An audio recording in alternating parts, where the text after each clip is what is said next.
The last 2 years, I have had to limit how much information I get bombarded with early in the mornings. And this is just because my wife subscribes and follows this NSPPD platform, the What God Cannot Do Does Not Exist platform. I know many of you already conversed with this. Because my shifts sometimes don't fall in line and I need this early morning sleep, I found a way to say to her, please, can you perhaps get this on your earpiece, or can you maybe just turn down the volume? And I've got nothing against this pattern of prayers. I believe people have to find a way to speak to their creator, and that's totally all right. But what I don't quite subscribe to is the fact that it's so loud that you start to question if God is a bit hard of hearing, or if they are trying to force some information down God's ears.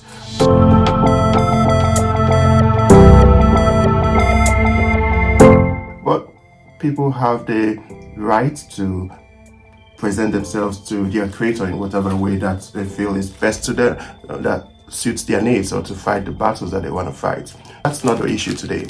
But what has happened is that over time, I have listened in part, actively, passively sometimes, and I have picked up a pattern to these prayers. Follow me down this route.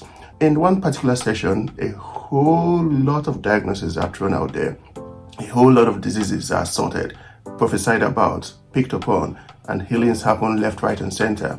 And that's the beauty of it all. If there were no results, then there will be no need to pray. And that's how faith is worked upon. So what I've chosen to do in my own little way as a medical doctor and as a believer, I've said, well, if all these diseases are flogged out, railed out, spoken coming from left and right and center, and nobody understands how these diseases work, the pattern of the disease. Some people have diseases that have not been diagnosed, and they could not even pick up on this and say, oh, that's my word. Why don't I come in that capacity and make short videos to explain certain prophetic diagnoses that have been put out there? I have in the past also wondered, well, if Pastor Jerry was a medical student, if I knew a tithe of the number of diagnoses that he knows or that come to him during the sessions, I would have been a high-flying medical doctor. I would have been a high-flying medical student at the time. Like spot diagnosis, you look at it and say, oh, this is subungual hematoma. Or you look at this is a thyroid function disease. These are critical, beautiful bits that, in the context of the prayers, in the context of the answers that people get, they are totally understandable. I listened attentively to one of the sessions lately, and in that particular session there was mucosal melanoma, and that got picked up. Cerebral salt wasting syndrome, big word, clearly nothing to someone who doesn't know what it is. But some people have that diagnosis, some people have the disease but they don't know the diagnosis.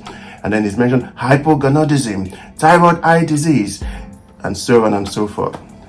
In the next few sessions, this is unsolicited, but I think it will come in handy, especially for those who are ill but don't know what it is they suffer from. So we'll go through the sessions, we'll look at the diseases that have been prophesied upon, we'll explain them in tiny layman's language, and we'll move on to the next one. They come fast and furious on this. We'll keep at it, and then hopefully people can also, by tapping into the prophetic ministrations, they can see what diseases, what symptoms that they have, which may have stayed undiagnosed or until they spoke or until they had listened to our own sessions.